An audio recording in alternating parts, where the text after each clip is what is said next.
Solar আগুনে পুড়ে ছাই কোটচাঁদপুরের ৫টি পরিবারের সহায় সম্বল। প্রতিবেশীর সহায়তায় চলছে খাওয়া দাওয়া। সুলতান আল এনামের ভিডিও চিত্রে দেখুন বিস্তারিত। সোলার আগুনে পুড়ে ছাই হয়ে গেছে ঝিনাইদহের কোটচাঁদপুরের ৫ পরিবারের বসতঘর, নগদ টাকা ও আসবাবপত্র। বুধবার ১৯ মার্চ বিকালে ঘটনাটি ঘটেছে কোটচাঁদপুর পৌর শহরের গাবতলা পাড়ায়।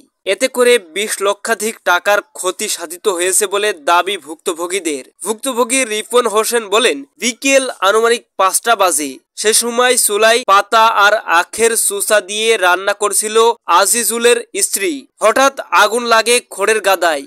এরপর তা মুহূর্তের মধ্যে ছড়িয়ে পড়ে চারিদিকে। একে একে পুড়ে ছাই হয়ে যায় ৫টি পরিবার, যার মধ্যে রয়েছে আজিজুল ইসলাম, রিপন উদ্দিন, মল্লিক হোসেন, বাবলু হোসেন, মইদুল হোসেনের বসতঘর। তিনি বলেন, আগুনে তার বসতঘর, নগদ টাকা, আসবাবপত্র পুড়ে ছাই হয়ে গেছে।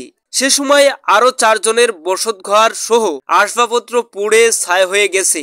এতে করে ৫ পরিবারের ২০ লক্ষাধিক টাকার ক্ষতি সাধিত হয়েছে বলে দাবি ভুক্তভোগীদের। এ বিষয়ে কোটচাঁদপুর ফায়ার সার্ভিস অফিসের ভারপ্রাপ্ত কর্মকর্তা কুতুবুদ্দিন বলেন, খবর পাওয়ার পর আমরা ঘটনাস্থলে গিয়ে কাজ শুরু করি। এরপর অবস্থা বেগতিক দেখে পার্শ্ববর্তী উপজেলা কালীগঞ্জ ফায়ার সার্ভিসকে খবর দেওয়া হয়। পরে ফায়ার সার্ভিসের ২টি ইউনিট যৌথভাবে কাজ করে আগুন নিয়ন্ত্রণে আনে। তিনি বলেন, ওই ঘটনায় ২ লাখ টাকার ক্ষতি সাধিত হয়েছে। আগুন থেকে প্রায় ৪ লাখ টাকার মালামাল উদ্ধার করতে সক্ষম হয়েছে বলে দাবি ওই কর্মকর্তার।